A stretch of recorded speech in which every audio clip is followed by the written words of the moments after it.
मैं भारत सरकार के कृषि और ग्रामीण विकास मंत्री के नाते हृदय से स्वागत करता हूं, अभिनंदन करता हूं। मंच पर विराजमान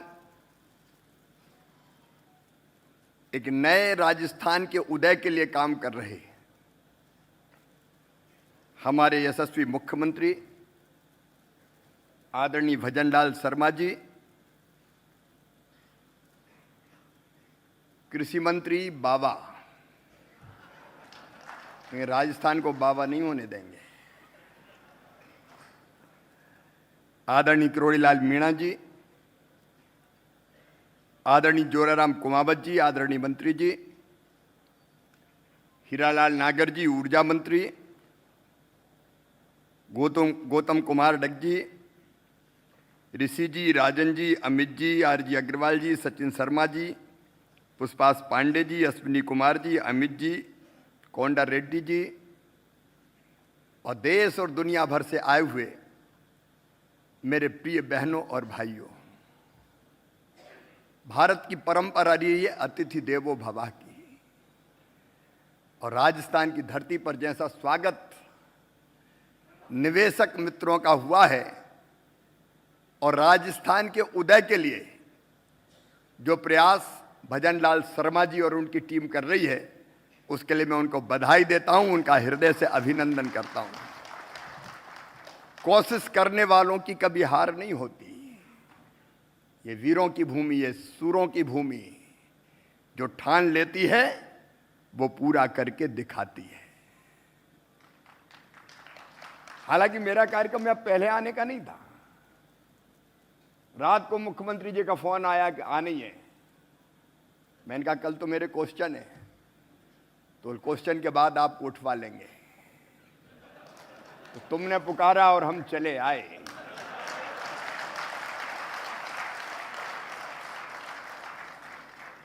और राजस्थान को आगे बढ़ाने में अगर गिलहरी की तरह योगदान कर पाए तो अपने आप को धन्य मानेंगे। मित्रों, प्रधानमंत्री श्रीमान नरेंद्र मोदी जी के नेतृत्व में एक वैभवशाली भारत, एक गौरवशाली भारत, एक संपन्न भारत, एक समृद्ध भारत और एक शक्तिशाली भारत का निर्माण हो रहा है। भारत जिन ऊंचाइयों पर है वर्णन करने की आवश्यकता नहीं है, लेकिन एक बात और मत भूलना, भारत केवल भारत के लिए नहीं है, भारत पूरे विश्व के लिए है, विश्व बंधु भारत। और यह बात आज नहीं कही हमने, हजारों साल पहले हमारे ऋषियों ने कहा, अयम निजम परो वेत्ति गणना लघुचेत साम उदार चरिता नाम तू वसुदैव कुटुंबकम। ये मेरा, ये तेरा है। ये सोच छोटे दिल वालों का होता है। जो विशाल हृदय के होते हैं वो तो कहते हैं सारी दुनिया ही एक परिवार है। और आज सारी दुनिया राजस्थान में समाई हुई है। दुनिया के अनेकों देशों से इन्वेस्टर मित्र आज यहां पधारे हैं। उमंग, उत्साह और जोश से भरा वातावरण है। लेकिन वैभवशाली और गौरवशाली भारत बिना खेती के नहीं बन सकता। कृषि आज भी भारतीय अर्थव्यवस्था की रीढ़ है और किसान उसकी आत्मा। इसलिए मैं हमेशा कहता हूं, किसानों की सेवा हमारे लिए भगवान की पूजा है। और प्रधानमंत्री जी के नेतृत्व में यही मान के लगातार काम करने का हम प्रयत्न कर रहे हैं। कृषि और ग्रामीण विकास, इसके बिना देश आगे नहीं बढ़ सकता। और कृषि की अगर बात करके देखिए, जो बाकी निवेशक मित्र उनसे भी कहना चाहता हूं, खेती के बिना कुछ नहीं चल सकता। खाद्य सुरक्षा के लिए खेती जरूरी है, जीवित रहने के लिए खेती जरूरी है। और यह संकल्प है प्रधानमंत्री नरेंद्र मोदी जी के नेतृत्व में, भारत को फूड बास्केट ऑफ वर्ल्ड बना के हम चैन की सांस लेंगे। और उसकी हमारी 6 सूत्री रणनीति है। प्रधानमंत्री जी के आशीर्वाद से, उनके नेतृत्व में निवेशक मित्रों से एक बात और कहना चाहता हूं, बिना कृषि के समृद्धि भी नहीं आती। किसान सबसे बड़ा उत्पादक भी है और किसान सबसे बड़ा उपभोक्ता भी है। मित्रों, जब फसलें लहलहाती है, इस बार राजस्थान में तो भरपूर पानी गिरा है, जब अच्छी फसल आती है किसान के पास पैसा होता है। जब किसान के पास पैसा होता है तो वो व्यापारी की दुकान में जाता है, वहां से सामान खरीद रहा है, कोई टीवी खरीदेगा, फ्रिज खरीदेगा, एसी खरीदेगा, टू व्हीलर, फोर व्हीलर, व्यापारी की दुकान चलती है। व्यापारी की दुकान चलती तो कारखानों में जो माल बनता है वो माल उठता है, और वो उठता है तो पूंजी का निर्माण होता है, और पूंजी का निर्माण होता है तो नए कारखाने खुलते हैं, निवेशक मित्र फिर और निवेश करने आते हैं। तो खेती तो धुरी है, केंद्र बिंदु है, और कृषि को आगे बढ़ाने के लिए उसमें से निवेश की संभावनाएं ढूंढ लेना। 6 सूत्रीय रणनीति हमारी। नंबर 1, उत्पादन बढ़ाना है। पर हेक्टर उत्पादन अभी हम बढ़ाएंगे, उसके लिए लगातार हम काम कर रहे हैं। और उत्पादन बढ़ाना तो सबसे पहले अच्छे बीज चाहिए। आने के बाद, मैंने कृषि मंत्री बनने के बाद सबसे पहले काम किया कि हम अच्छे बीज कैसे बनाएं, और इसी साल 109 नए बीजों की वैरायटी हमने 109 नए बीजों की वैरायटी माननीय प्रधानमंत्री जी ने लोकार्पित की। भजन लाल जी, श्रीअन्न बाजरा की ऐसी किस्म हमने तैयार की है। वैसे बाजरा 120-115 दिन में आता है, लेकिन 70 दिन में पक के तैयार हो जाएगा। हमने धान की ऐसी किस्म तैयार की है कि जो कम पानी, 30% पानी कम लगेगा, और उत्पादन अगर बढ़ा तो पानी भी चाहिए। रहीमन पानी राखिए, बिन पानी सब सून। और आपने तो प्रधानमंत्री जी के आशीर्वाद पर पानी के क्षेत्र में चमत्कार किया है। काली सिंध, पार्वती, चंबल, मध्य प्रदेश और राजस्थान एक हो गए। वहां भी पानी और यहां भी पानी। अब पहले वाली सरकारों में पानी नहीं था तो पानी किसान को कहां से देते। अब पानी की व्यवस्था भी मध्य प्रदेश अगर बदला, हम अगर 18 से लेकर 22% तक की कृषि दर अचीव कर पाए तो सबसे बड़ी माया थी पानी की। और पानी के लिए भी जो पद्धति आपने अपनाई है, अब कैनाल इरिगेशन नहीं, प्रेशराइज पाइप बनाने वाले सुन लें, आजकल खपत काफी है। पूरे देश में अब कैनाल इरिगेशन नहीं, आप पाइप से, प्रेशराइज पाइप से पानी खींचो। अब नर्मदा मैया का पानी, मालवा का पठार ऊपर था, नर्मदा जी नीचे थी। मालवा वालों, उनका पानी चाहिए, तो मैंने अफसरों को बुलाया कि पानी चाहिए, तो उन्होंने कहा हो ही नहीं सकता। मैंने कहा क्यों? तो कहा सर पठार ऊपर है और नर्मदा जी 400 मीटर नीचे है, तो पानी जाएगा कैसे? तो हमने कहा शक्तिशाली मोटर लगाओ, पाइपलाइन बिछाओ, मोटर स्टार्ट करो, नर्मदा मैया से कहेंगे पाइप में भर के चली चलो मैया। तो चढ़ के वहां का नर्मदा जी का पानी गंगा जी बेसन तक ले आए, और अब आप भी ला रहे हैं। ये जमाना है प्रेशराइज पाइप प्रणाली का। इसलिए आप सोच लें, ड्रिप और स्प्रिंकलर, हम 2.5 हेक्टेयर के चक के सामने एक आउटलेट देंगे, वहां किसान अपने ड्रिप और स्प्रिंकलर का सिस्टम लगाएगा और पानी ले जाएगा। अब इनकी जबरदस्त खपत होने वाली है। और उसके साथ साथ नई कृषि की पद्धतियां, मैकेनाइजेशन की तरफ हमारा ध्यान है। अब खेती के लिए मजदूर मिलना मुश्किल हो गया है, और इसलिए यंत्रीकरण खेती का, उसकी तरफ हम विशेष ध्यान दे रहे हैं। ट्रैक्टर से लेकर दुनिया में सबसे ज्यादा खपत अगर ट्रैक्टर की कहीं होती तो अपने भारत में ही होती है। राजस्थान भी पीछे नहीं रहेगा। और इसलिए मैकेनाइजेशन के लिए जो जो उपकरण लगते हैं, अब उनमें ज्यादा निवेश होगा। हम उत्पादन बढ़ाएंगे। नंबर 2, उत्पादन की लागत घटाएंगे। जो लागत आती है, कास्ट ऑफ कल्टीवेशन कैसे कम की जाए, उस पर पूरा ध्यान केंद्रित कर रहे हैं। एक मैग्नाइजेशन, दूसरा सस्ता कम ब्याज पर लोन, ताकि किसान को आसानी से लोन मिल जाए, ब्याज कम देना पड़े। प्रधानमंत्री किसान सम्मान निधि कृपा करके प्रधानमंत्री जी ने इसलिए दी कि खाद और बीज की जरूरत पड़े तो तत्काल छोटे किसानों को राशि की व्यवस्था हो जाए। हम उस काम में भी लगे। नई पद्धतियां भी लागत घटाती है और अनावश्यक फर्टिलाइजर, केमिकल फर्टिलाइजर का उपयोग ना हो, वो प्रयत्न भी हम कर रहे हैं। लेकिन केमिकल फर्टिलाइजर की आपूर्ति जरूरी है।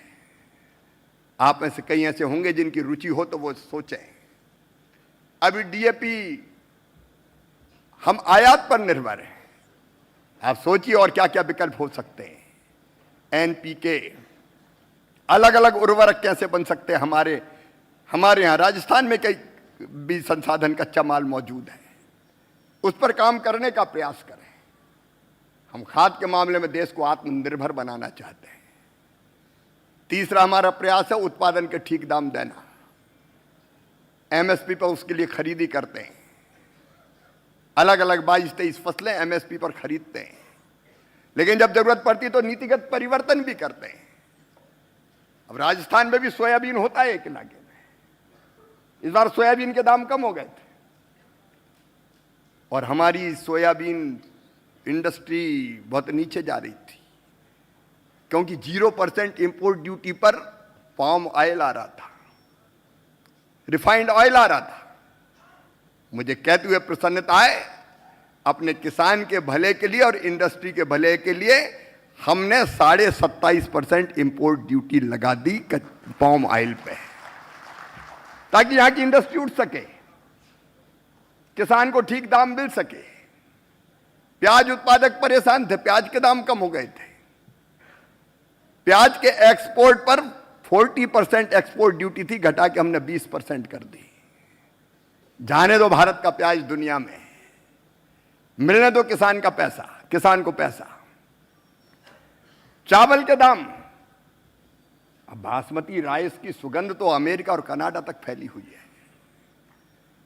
एक्सपोर्ट, मिनिमम एक्सपोर्ट प्राइस लगी हुई थी हमारी राइस इंडस्ट्री के लिए और किसानों को ठीक कीमत मिले, इसलिए मिनिमम एक्सपोर्ट प्राइस खत्म करके एक्सपोर्ट को खोल दिया कि लाओ दुनिया भर में अपना चावल ले जाओ।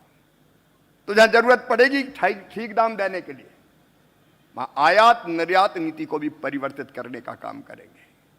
राजस्थान श्रीअन्न का भंडार है और राजस्थान का श्रीअन्न पूरी दुनिया को पोषण के दर्शन करा सकता है। इसलिए उस पर आधारित इंडस्ट्री भी कैसे ठीक से चले और किसान को कैसे ठीक दाम मिले, उसमें भी हम कसर नहीं छोड़ेंगे। प्राकृतिक आपदा में नुकसान की भरपाई के साथ साथ डाइवर्सिफिकेशन, कृषि का विविधीकरण, इस पर प्रधानमंत्री जी जोर दे रहे हैं। केवल परंपरागत फसलें नहीं, फूलों की खेती, फलों की खेती, सब्जियों की खेती। राजस्थान का खजूर अरब कंट्रीज को मात कर देगा। आप ध्यान दे रहे हैं उस पर, मुझे बहुत प्रसन्नता हुई। यहां का अनार ऐसा है कि दुनिया देखती रह जाती है। तो परंपरागत जो फसलें हैं उसको छोड़कर इन फसलों पर ध्यान देना। कृषि वानिकी, मैं उसके विस्तार में नहीं जाना चाहता और मैं आप सब मित्रों से कहना चाहता हूं, अब समय आ गया, केवल उत्पादन नहीं बढ़ाएंगे, उत्पादन का वैल्यू एडिशन करेंगे। फूड प्रोसेसिंग की तरफ तेजी के साथ हम बढ़ रहे हैं, तेजी के साथ हम बढ़ रहे हैं। उसके विस्तार का समय नहीं है मेरे पास, लेकिन food processing industry rising Rajasthan में बहुत महत्वपूर्ण भूमिका का निर्वाह करेगी। आप सोचिए, आप मुख्यमंत्री जी के साथ बैठिए, जरूरत पड़ेगी तो मामा भी हाजिर है। दिल्ली में कभी मिल सकते हैं। एग्रीकल्चर एंड एलाइड सेक्टर प्रधानमंत्री जी के नेतृत्व में मिलकर काम करने का प्रयत्न कर रहा है। तो सोचिए, अलग अलग चीजें बना के हम अपने देश में और दुनिया में कैसे बेच सकते। जमाना बदल गया है। अब ये मत सोचना कि जूस पीना बड़े लोगों का ही काम है। आजकल हवाई चप्पल वाला भी हवाई यात्रा कर रहा है प्रधानमंत्री जी के नेतृत्व में। परचेजिंग कैपेसिटी बढ़ी है, पर कैपिटा इनकम बढ़ी है, लेकिन अच्छा खाद्य पदार्थ चाहिए। और ऑर्गेनिक खेती में भी राजस्थान लीड कर रहा है कई जगह, केमिकल फर्टिलाइजर से मुक्त खेती। और मैं आप सबसे निवेदन करना चाहता हूं, भारत सरकार राज्य सरकार के साथ मिलकर इन सब पर बहुत गंभीर है। अब अगर आप चाहें तो मैं बता सकता हूं कि काय काय की इंडस्ट्री लग सकती है, लेकिन मैंने सूत्र बता दिए, इसमें से अपने अपने काम की निकाल लो। ये निवेश होना है, देखिए आना है भारत में, प्रधानमंत्री जी के नेतृत्व में ये होना ही है। आप नोट कर लेना, प्रधानमंत्री जी के नेतृत्व में भारत आज 5वीं अर्थव्यवस्था है, जल्दी 3री अर्थव्यवस्था बनेगा, उसमें खेती का अहम रोल रहेगा। हम दुनिया का पेट भरेंगे, जैसे वैक्सीन दुनिया को दी, वैसे फल सब्जियां और बने हुए उनसे पदार्थ वो भी सारी दुनिया में जाएंगे। इसलिए आइए इस राजस्थान की पवित्र धरती पर निवेश की अनंत संभावनाओं का आप दोहन कीजिए। मुख्यमंत्री जी और उनकी पूरी टीम तैयार है। ये जो कहते हैं वो करते हैं। मोदी है तो मुमकिन है। एक दृढ़ संकल्प शक्ति के साथ हम आगे बढ़ रहे हैं। और मामा को तो किसानों की आय बढ़ाना है। आधा भारत तो वही है और आधा ग्रामीण विकास में। और इसलिए भजन लाल जी, आपने कहा था कि बाकी तो ठीक है, लेकिन आपकी मिनिस्ट्री से भी कुछ निवेश हो जाए। तो मैं तो गांव का भी मंत्री हूं, और इसलिए भजन लाल जी, आपने कहा तो खाली नहीं जा सकता।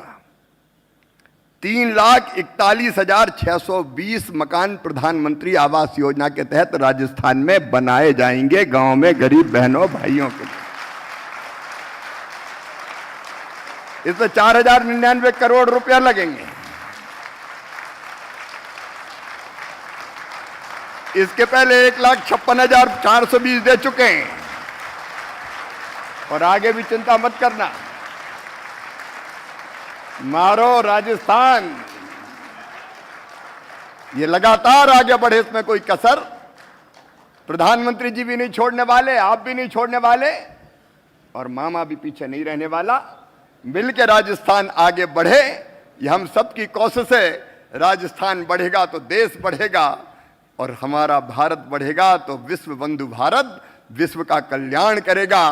क्योंकि हमारे ऋषियों ने उद्घोष किया, केवल हम नहीं, सर्वे भवन्तु सुखिना, सर्वे सन्तु निरामया, सर्वे भद्राणि पश्यन्तु, मां कश्चित् दुर्भाग् भवेत्। सब सुखी हो, सब निरोग हो, सबका मंगल हो, सबका कल्याण हो, यह हमारा मूल मंत्र है। और इसी मूल मंत्र को लेकर हम काम कर रहे हैं। आइए राजस्थान की इस पवित्र धरती पर निवेश कीजिए, राजस्थान को भी समृद्ध और विकसित बनाइए। और राजस्थान समृद्ध और विकसित बनेगा तो आपकी जेब में भी आएगा कुछ न कुछ। और एक बात समझ लेना, रेगिस्तान राजस्थान में भले ही ज्यादा हो, लेकिन धन की यहां कमी नहीं है। दुनिया भर में यहीं से जा जा के लोगों ने इंडस्ट्रियां खड़ी की है। मारवाड़ी का नहीं पहुंचता। कब्जा आपका, ये चिंता मत कीजिए, और आगे भी ये बना रहे। इतने अच्छे आयोजन के लिए आपको हृदय से बधाई देता हूं, आपका अभिनंदन करता हूं। और मुझे पूरा विश्वास है कि आपकी पूरी टीम मिलके ये जितने MOUs हो रहे हैं उन सबको नीचे उतारेगी। और जब जब जरूरत पड़ेगी कृषि मंत्रालय की और ग्रामीण विकास की, आपके बीच में मामा को हमेशा पाएंगे। बहुत बहुत धन्यवाद।